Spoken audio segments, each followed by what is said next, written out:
Oke, kita mulai pelajaran hari ini.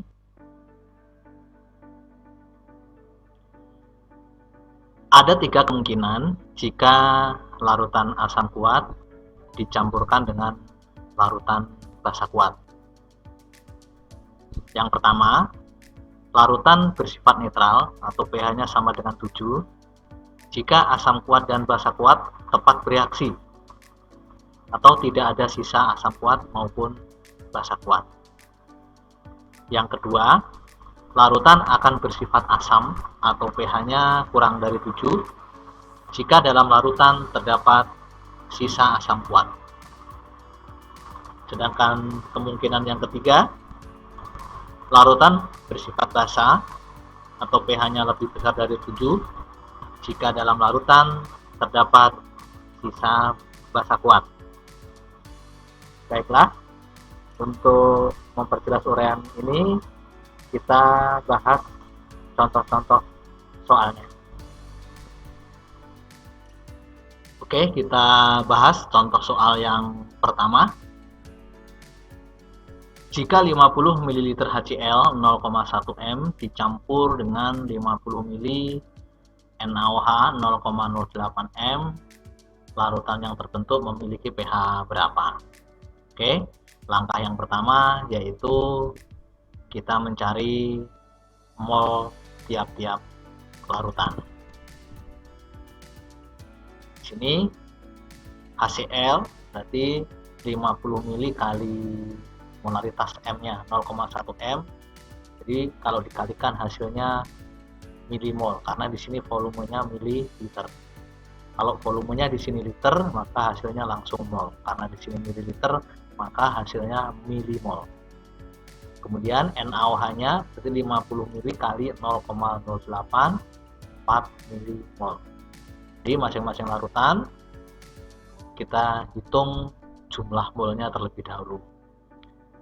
Lalu langkah selanjutnya adalah menuliskan reaksinya, yaitu reaksi antara asam klorida dengan NaOH membentuk NaCl dan H2O. Nah, reaksi ini harus reaksi yang setara. Nah, kebetulan reaksi ini sudah setara. Kemudian dituliskan mula-mula, bereaksi, dan sisa atau sistem MBS ya. Jadi M-nya mula-mula, bereaksi, sisa seperti ini. Untuk mempermudah perhitungan nanti ya. Nah, langkah selanjutnya yaitu menentukan reaksi pembatas. Apa itu reaksi pembatas? Yaitu reaksi yang habis lebih dulu dan jumlahnya paling kecil setelah dibagi dengan koefisien reaksinya. Nah, untuk memperjelas perhatikan reaksi di sini. Di sini mula-mula kita tulis di sini HCl-nya adalah 5 milimol, sedangkan NaOH-nya 4 milimol. Kita akan menentukan mana pembatasnya, mana yang bereaksi habis bereaksi terlebih dahulu. Di sini kebetulan pada reaksi setara ini koefisien HCl dengan NaOH adalah 1:1. Berarti untuk mencari pembatasnya ya 4:1, 5:1, 5. Berarti setelah dibagi koefisien jumlah mol yang paling kecil adalah NaOH, yaitu 4 milimol. Maka 4 milimol ini sebagai pembatasnya atau akan habis bereaksi. Saya tuliskan di sini 4. Lalu HCl yang bereaksi berapa? HCl yang bereaksi di sini sebanding dengan koefisien reaksi yaitu 1:1.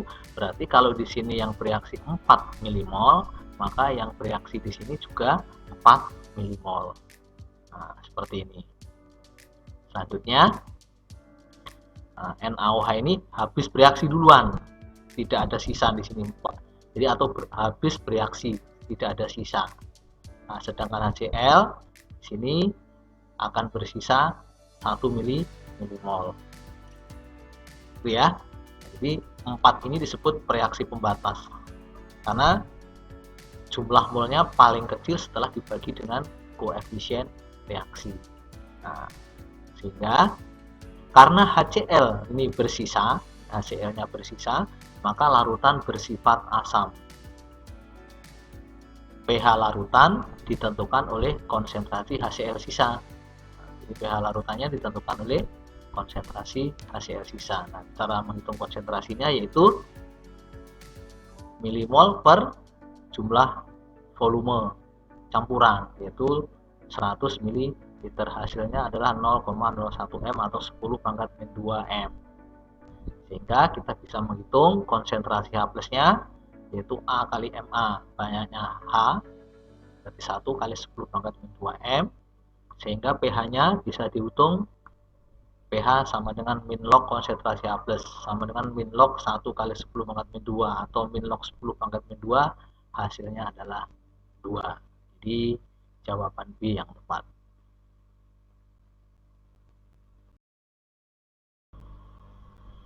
Contoh soal berikutnya. Jika 50 ml larutan asam sulfat 0,1 M dicampur dengan 100 ml larutan NaOH 0,1 M, larutan yang terbentuk memiliki pH berapa? Oke, kita hitung. Yang pertama yaitu menghitung jumlah mol tiap-tiap larutan. H2SO4 50 ml kali 0,1 M hasilnya 5 mmol, sedangkan NaOH yaitu 100 ml kali 0,1 M hasilnya adalah 10 mmol. Nah, selanjutnya menuliskan persamaan reaksinya antara asam sulfat dengan NaOH yang berupa reaksi setara. Nah, di sini reaksinya sudah setara. Setelah reaksinya sudah setara, kita menuliskan mula-mula, bereaksi, dan sisa seperti ini. Nah, di mana mula-mula berarti H2SO4-nya adalah 5 mmol, sedangkan NaOH-nya adalah 10 mmol. Nah, dituliskan seperti ini supaya lebih mudah nanti kita menghitungnya. Selanjutnya yaitu menentukan pereaksi pembatas. Nah, itu kita sudah jelaskan tadi apa itu pereaksi pembatas, yaitu pereaksi yang habis dulu, yang jumlahnya atau yang jumlah molnya ini paling kecil setelah dibagi dengan koefisien reaksi. Oke, kita cek kira-kira mana reaksi pembatasnya. Nah, di sini H2SO4-nya 5 mmol, koefisiennya 1, berarti 5 dibagi 1 5. Sedangkan NaOH koefisiennya 2, 10 dibagi 2 5. Berarti jumlah molnya sama. Artinya apa? Artinya bahwa antara asam dan basa ini akan habis bereaksi. Habis bereaksi karena sesuai dengan perbandingan koefisien reaksi nanti yang bereaksi. Nah, jadi di sini H2SO4 yang bereaksi 5 mmol. Nah, berapa NaOH yang bereaksi? Ya, NaOH yang bereaksi akan bereaksi sesuai perbandingannya. Jadi perbandingannya akan 1 dibanding 2. Maka yang bereaksi di sini adalah ya 2/1 kali 5.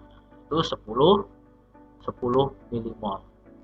Sehingga tidak ada sisa baik NaOH maupun H2SO4. Karena H2SO4 dan NaOH tepat bereaksi atau tidak bersisa, maka larutan ini bersifat netral atau pH-nya sama dengan 7. Jadi jawabannya adalah yang C.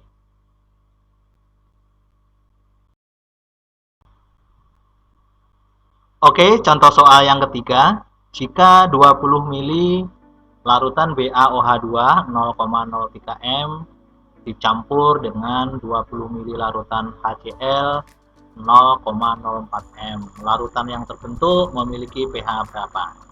Oke, kita hitung. Yang pertama, kita menghitung mol HCl, berarti 20 ml kali 0,04 M sama dengan 0,8 mmol. Sedangkan BaOH2-nya 20 ml kali 0,03 hasilnya 0,6 mmol. Selanjutnya kita tuliskan persamaan reaksi setaranya antara HCl dengan BaOH2. Ini adalah reaksinya harus setara. Jumlah atom di ruas kiri harus sama dengan di ruas kanan. Kemudian kita tuliskan mula-mula bereaksi sisa atau MBS-nya di sini. Mana mula-mula HCl-nya adalah 0,8, sedangkan BaOH-nya 0,6 mmol. Selanjutnya kita akan menentukan pereaksi pembatas. Itu reaksi yang habis duluan, yang jumlahnya paling kecil jika setelah dibagi dengan koefisien reaksi. Oke, perhatikan reaksinya. Mula-mula HCl-nya 0,8 milimol. Kalau saya bagi dengan koefisien berarti 0,4. 0,8 bagi 2 0,4. Ini 0,6 dibagi 1 0,6. Maka jumlahnya yang paling kecil setelah dibagi koefisien adalah HCl. Maka reaksi pembatasnya adalah HCl yaitu 0,8. Saya tulis di sini. Lalu BaOH2 yang bereaksi ini akan sesuai dengan perbandingan koefisien reaksi, mana perbandingan koefisien reaksinya adalah 2 dibanding 1. Maka BaOH2 yang bereaksi ini adalah setengahnya, yaitu 1/2 kali 0,8. Jadi ini kan 1 banding 2, berarti kalau di sini 0,8 maka di sini adalah 0,4. Sehingga HCl-nya ini habis bereaksi, habis duluan, sedangkan BaOH2 ini bersisa 0,2 milimol. Selanjutnya, karena BaOH2 bersisa, maka larutannya bersifat basa. pH larutan ditentukan oleh konsentrasi BaOH2 sisa. Nah, kita hitung molaritas BaOH2 sisa. Berarti 0,2 milimol dibagi dengan jumlah volume campuran, yaitu 40 ml. Sehingga hasilnya adalah 0,005 atau 5 kali 10 pangkat 3M. Selanjutnya kita hitung konsentrasi OH-nya. OH basa kuat berarti B kali MB. B-nya ada 2. Jadi jumlah OH-nya ada 2, berarti 2 kali 5 kali 10 pangkat 3M, hasilnya 10 pangkat min 2M. Sehingga POH-nya sama dengan min log OH min. Min log 10 pangkat min 2 sama dengan 2. pH-nya sama dengan 14 min POH, hasilnya adalah 12. Jadi jawabannya adalah jawaban E.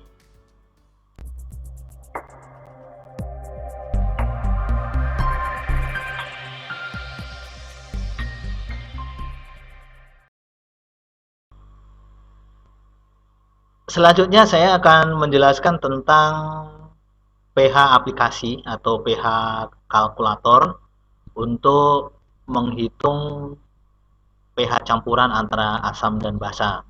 Jadi jika kalian misalnya dalam menghitung kurang yakin hasilnya, bisa dicek menggunakan pH kalkulator ini secara online.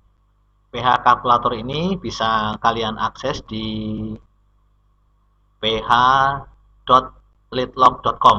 Nah, tidak usah dicatat, nanti akan saya sertakan linknya di deskripsi video ya. Oke, langsung saja kita mulai bagaimana cara menggunakan pH kalkulator ini untuk menghitung pH campuran antara asam kuat dengan basa kuat.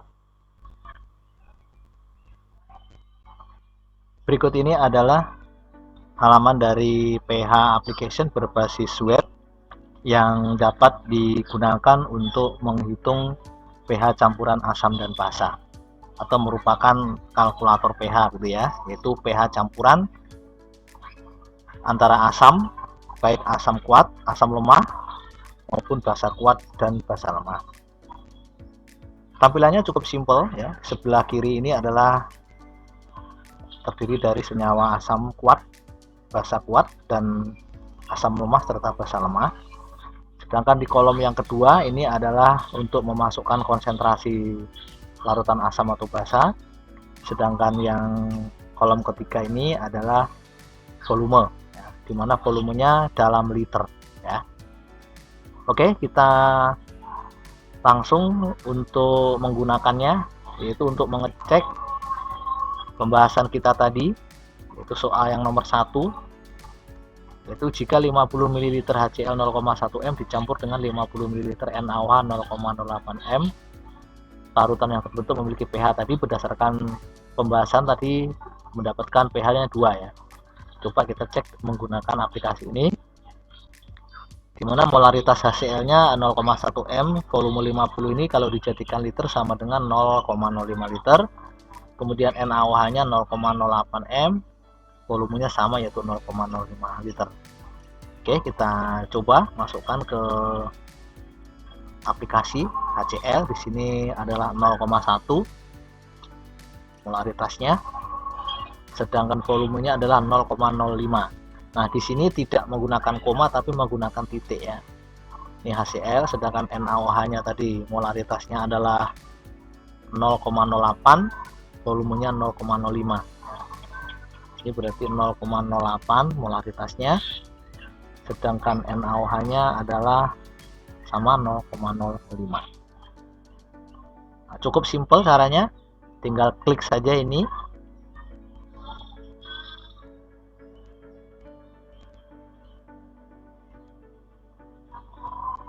Ya, pH-nya adalah 2.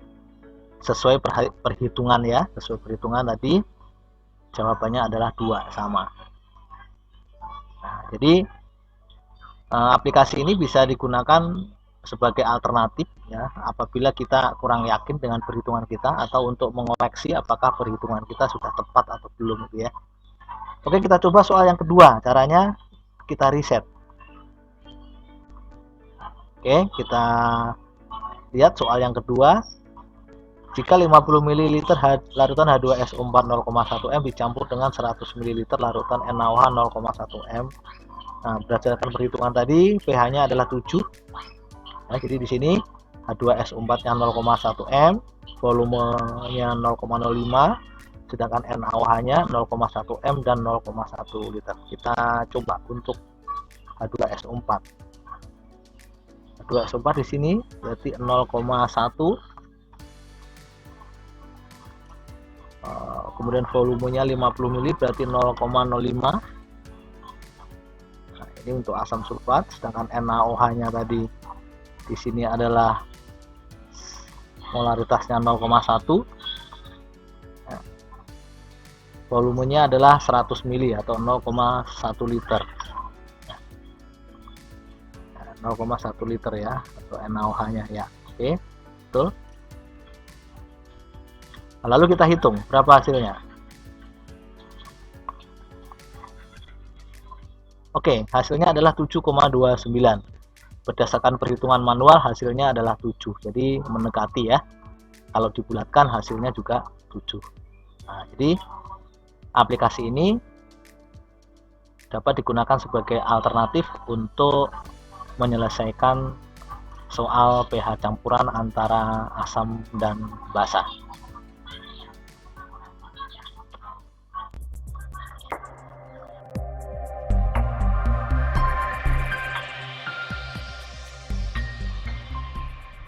Sebelum saya akhiri pembelajaran hari ini, ada pertanyaan yang harus kalian jawab sebagai tugas pembelajaran hari ini. Adapun pertanyaannya adalah sebagai berikut.